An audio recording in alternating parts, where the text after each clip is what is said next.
Dunia saat ini sedang menahan nafas, menatap tajam ke arah Teluk Persia yang kian membara. Di Tehran, kepanikan bukan lagi sekedar rumor di lorong-lorong gelap pemerintahan, melainkan kenyataan pahit yang kini tersaji telanjang di atas meja perundingan internasional. Laporan intelijen terbaru mengungkap tabir yang selama ini tertutup rapat, sebuah keretakan besar yang menganga antara Presiden Masoud Pezeshkian dengan jajaran komandan tertinggi IRGC. Pertanyaannya kini menjadi sangat krusial. Siapa sebenarnya yang memegang kendali atas tombol nuklir dan kunci strategis Selat Hormuz? Ketegangan ini bukan sekedar beda pendapat, melainkan kartu as pertahanan Iran menjadi jerat leher yang kian mencekik. Apakah ini merupakan babak akhir dari perlawanan panjang Tehran terhadap dominasi Barat? Ataukah kita sedang menyaksikan awal dari sebuah konflik terbuka yang jauh lebih destruktif, yang akan menyeret Amerika Serikat masuk ke dalam lubuk peperangan yang tidak pernah dibayangkan sebelumnya? Di seberang samudra, Washington tidak lagi menggunakan bahasa diplomasi yang halus. Kehadiran rudal hypersonic Dark Eagle di garis depan adalah pesan visual yang tidak memerlukan terjemahan. Dengan jangkauan 1.700 mil dan kecepatan yang melampaui kemampuan intersepsi radar manapun, militer Amerika Serikat secara efektif telah meniadakan jarak aman bagi fasilitas bawah tanah Iran. Setiap pergerakan uranium, setiap penggalian situs nuklir baru, terpantau secara real-time oleh mata-mata elektronik dan satelit pengintai. Tehran kini berada dalam posisi terjepit, menyerahkan ambisi nuklirnya atau menghadapi kehancuran total infrastruktur militernya dalam hitungan menit. Presiden Trump telah menegaskan bahwa blokade tidak akan diangkat hanya dengan janji manis. AS menuntut penyerahan total cadangan uranium yang disimpan di kedalaman fasilitas bawah tanah. Di sisi lain, IRGC menganggap tuntutan ini sebagai penghinaan terhadap kedaulatan mereka. Ketegangan internal ini menciptakan bom waktu politik. Jika kesepakatan tidak tercapai dalam hitungan hari, opsi militer bukan lagi sekedar gertakan di atas kertas. Kehancuran ekonomi Iran telah mencapai titik nadir, dengan kerugian perdagangan mencapai $450 juta setiap harinya. Tanpa akses ke mata uang dolar dan dengan cadangan pangan yang kian menipis, rezim ini sedang berpacu dengan waktu sebelum protes massa kembali meledak di jalanan. Pilihan bagi Tehran kini sangat terbatas, melakukan bunuh diri politik melalui konsesi nuklir atau melakukan bunuh diri militer melalui konfrontasi langsung di Selat Hormuz. Dunia kini menunggu, apakah akal sehat akan menang, ataukah api perang akan menyulit kembali Timur Tengah ke dalam kegelapan yang lebih pekat. Mari kita bedah apa yang sebenarnya terjadi di balik pintu-pintu tertutup gedung pemerintahan Teheran. Di permukaan, Iran tampak sedang berusaha menjejaki jalur perdamaian. Namun di balik layar, struktur kekuasaannya sedang mengalami keretakan sistemik. Menteri Luar Negeri Abbas Araghchi kini berada di pusat badai tuduhan yang menyebutnya sedang bermain dua kaki. Perannya sebagai diplomat utama menjadi sangat ambigu. Di satu sisi, ia berbicara lantang tentang resolusi konflik dan deeskalasi saat berada di Pakistan.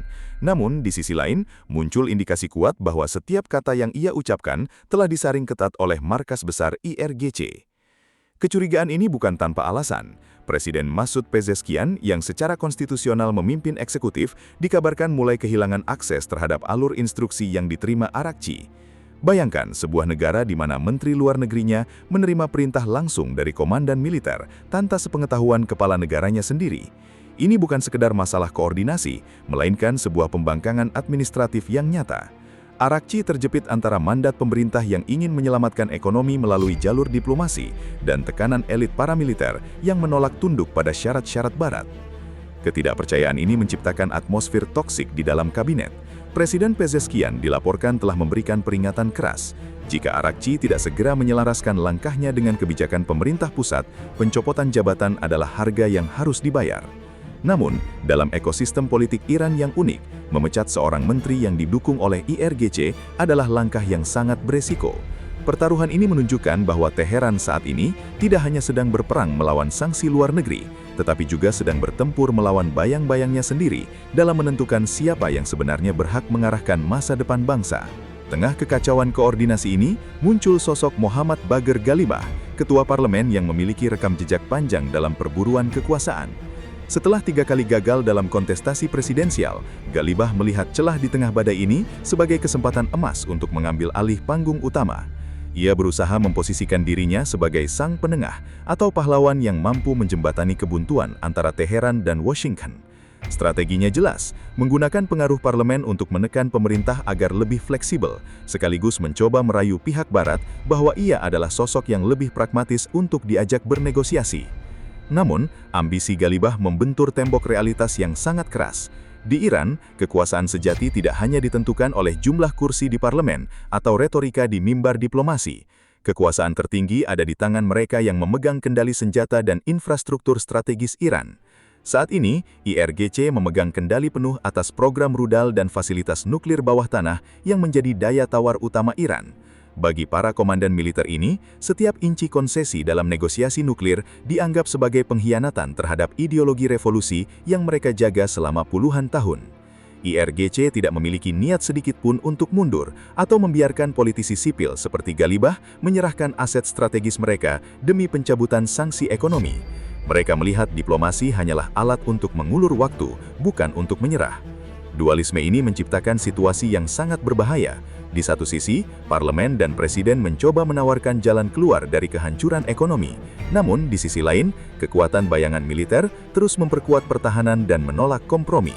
Selama senjata masih berbicara lebih keras daripada undang-undang, upaya Ghalibah untuk menjadi juru selamat kemungkinan besar akan berakhir sebagai catatan kaki lainnya dalam sejarah panjang perebutan kekuasaan yang tak berujung di Iran. Washington telah mengirimkan sinyal bahwa era diplomasi tanpa tekanan militer telah berakhir. Pentagon baru saja mengajukan permintaan yang sangat spesifik dan mematikan, pengerahan rudal hipersonik Dark Eagle. Pertanyaannya, mengapa instrumen ini menjadi begitu krusial sekarang? Jawabannya terletak pada perubahan taktik Teheran. Menyadari kerentanan mereka, Iran telah memindahkan sebagian besar aset peluncur rudal balistiknya jauh ke pedalaman, tersembunyi di balik benteng alam pegunungan yang berada di luar jangkauan rudal konvensional AS berjarak 300 mil. Namun, Dark Eagle bukan sekedar rudal biasa. Dengan jangkauan operasional mencapai 1.700 mil, rudal ini secara efektif menghapus istilah jarak aman dari kamus militer Iran. Dark Eagle mampu melesat di lapisan atmosfer atas dengan kecepatan hipersonik yang melampaui Mach 5, membuatnya mustahil untuk dicegat oleh sistem pertahanan udara tercanggih sekalipun, termasuk S-400. Ini adalah predator puncak dalam persenjataan Amerika saat ini. Pesan yang dikirimkan Gedung Putih sangat terang benderang. AS tidak perlu lagi mengerahkan kapal induk ke jarak tembak yang berbahaya di Teluk Persia. Dark Eagle memungkinkan Amerika Serikat untuk menghancurkan target strategis di jantung Iran hanya dalam hitungan menit setelah perintah diberikan. Di medan tempur modern yang serba cepat, waktu reaksi adalah segalanya. Dan dengan Dark Eagle, Iran hampir tidak memiliki waktu untuk mendeteksi, apalagi meluncurkan serangan balasan. Ini adalah langkah skakmat teknologis yang memaksa para komandan IRGC untuk menghitung ulang setiap opsi provokasi mereka di Selat Hormuz. Di balik panggung diplomasi, Presiden Trump telah melancarkan perang urat saraf yang brutal. Klaimnya sangat provokatif. Ia menyebut bahwa 90% dari kekuatan Angkatan Udara dan Angkatan Laut Iran telah berhasil dilumpuhkan. Bagi banyak pengamat, angka ini mungkin terdengar seperti gertakan politik khas Trump. Namun jika kita melihat data di lapangan, klaim tersebut memiliki dasar yang mengerikan. Dengan pabrik drone yang lumpuh hingga 82% dan industri rudal yang hancur 90% akibat serangan presisi serta sabotase siber, kapasitas tempur Iran memang berada di titik terendah dalam satu dekade terakhir. Teknologi satelit terbaru AS kini mampu memantau setiap inci aktivitas di fasilitas nuklir bawah tanah Iran dengan akurasi yang menakutkan. Tidak ada lagi rahasia di kedalaman bunker Fordo atau Natanz. Setiap pergerakan alat berat, setiap pemindahan material uranium terpantau secara real-time. Iran saat ini seperti berada di dalam penjara digital. Mereka bergerak, tapi dunia melihat setiap langkahnya. Opsi militer yang disiapkan Pentagon bukan lagi berupa invasi darat yang melelahkan, melainkan serangkaian singkat namun menghancurkan, short and powerful strikes. Strategi ini bertujuan untuk memutus total kemampuan komando dan kendali Iran tanpa memberikan mereka kesempatan untuk membalas secara asimetris. Dengan ancaman Dark Eagle yang menggantung di langit dan blokade laut yang kian mencekik, Teheran tidak lagi memiliki ruang untuk bermanuver. Mereka dipaksa memilih, terus bersembunyi di dalam bunker yang kini menjadi perangkap atau keluar dan menyerah pada tuntutan nuklir yang keras. Di papan catur geopolitik ini, Amerika Serikat telah memosisikan bidaknya untuk kemenangan total tanpa perlu melepaskan satupun prajurit ke daratan Iran. Dalam kancah geopolitik modern, senjata paling mematikan saat ini bukanlah rudal balistik atau hulu ledak nuklir, melainkan senjata sunyi yang bernama blokade ekonomi. Mari kita lihat data yang mengerikan ini. Iran saat ini kehilangan pendapatan sebesar 450 juta dolar setiap harinya. Bayangkan, sebuah bangsa yang memiliki cadangan energi melimpah kini terpaksa menyaksikan 90% perdagangan lautnya terhenti total.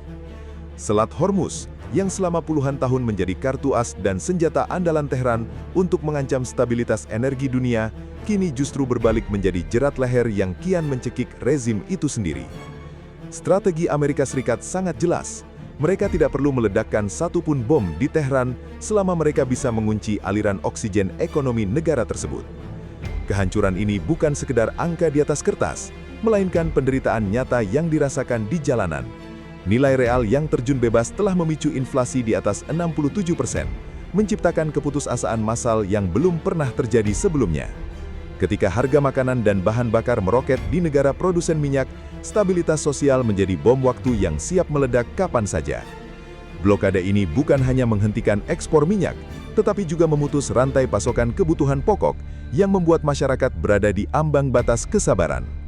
Rezim Iran kini menghadapi dilema eksistensial, mempertahankan gengsi militer di tengah runtuhnya pilar-pilar kehidupan rakyatnya, ataukah mengakui bahwa pedang Selat Hormuz mereka telah patah oleh kekuatan sistem keuangan global yang dipimpin oleh Washington.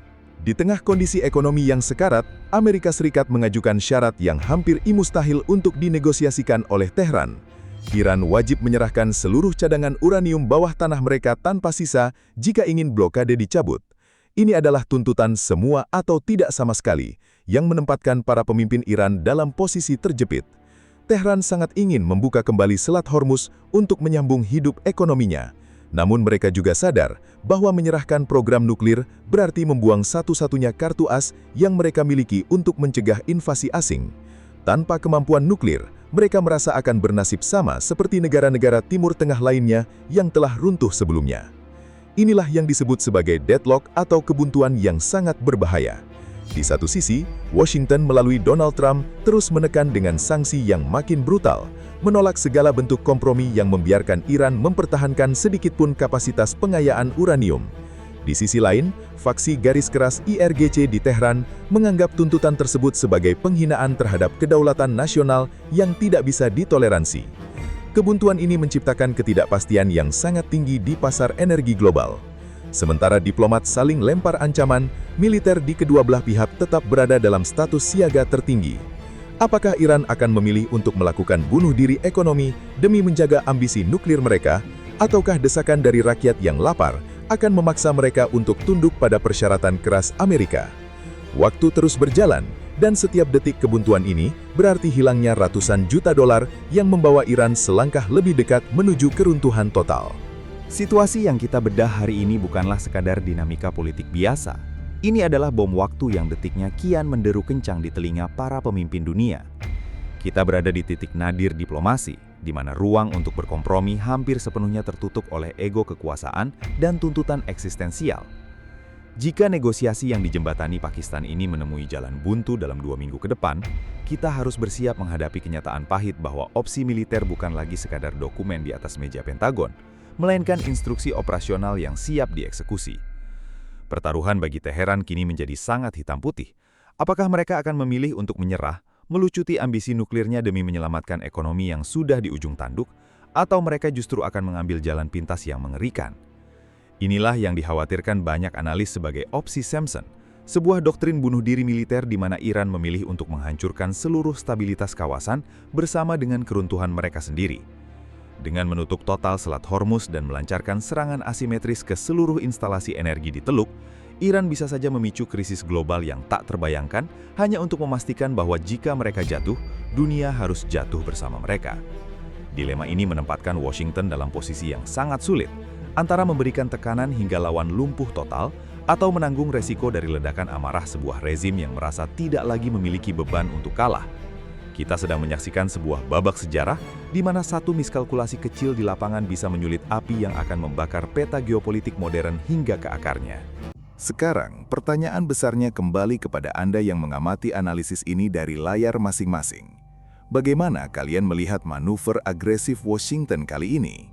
Apakah langkah Amerika Serikat yang secara terbuka memamerkan pengerahan rudal hypersonic Dark Eagle adalah sebuah gertakan diplomasi yang sangat mahal, ataukah ini merupakan persiapan matang untuk sebuah serangan pembuka yang akan melumpuhkan Teheran dalam sekejap? Di sisi lain, mampukah rakyat Iran terus bertahan di bawah tekanan inflasi yang mencekik sebelum protes jalanan berubah menjadi revolusi yang meruntuhkan struktur kekuasaan dari dalam? Perang urat syara ini telah mencapai puncaknya dan pendapat kalian sangat penting untuk memperkaya diskusi kita. Silahkan tulis analisis dan prediksi kalian di kolom komentar di bawah. Saya akan membaca dan merespons poin-poin yang paling tajam. Data-data yang kita bahas hari ini menunjukkan bahwa peta kekuatan dunia sedang bergeser dengan sangat liar. Untuk memastikan kalian tidak ketinggalan informasi strategis dan analisis mendalam mengenai perkembangan geopolitik serta kekuatan militer global, pastikan kalian sudah menekan tombol like dan subscribe. Dukungan kalian sangat berarti bagi pertumbuhan saluran ini agar kita bisa terus membedah narasi yang sering kali luput dari media arus utama. Jangan lupa aktifkan lonceng notifikasi agar kalian menjadi yang pertama tahu saat ada pembaharuan situasi darurat dari kawasan Timur Tengah atau zona konflik lainnya. Saya Garis Waktu 31, tetaplah waspada, pertajam naluri analisis kalian, dan jangan biarkan diri kalian buta oleh propaganda. Sampai jumpa di video berikutnya.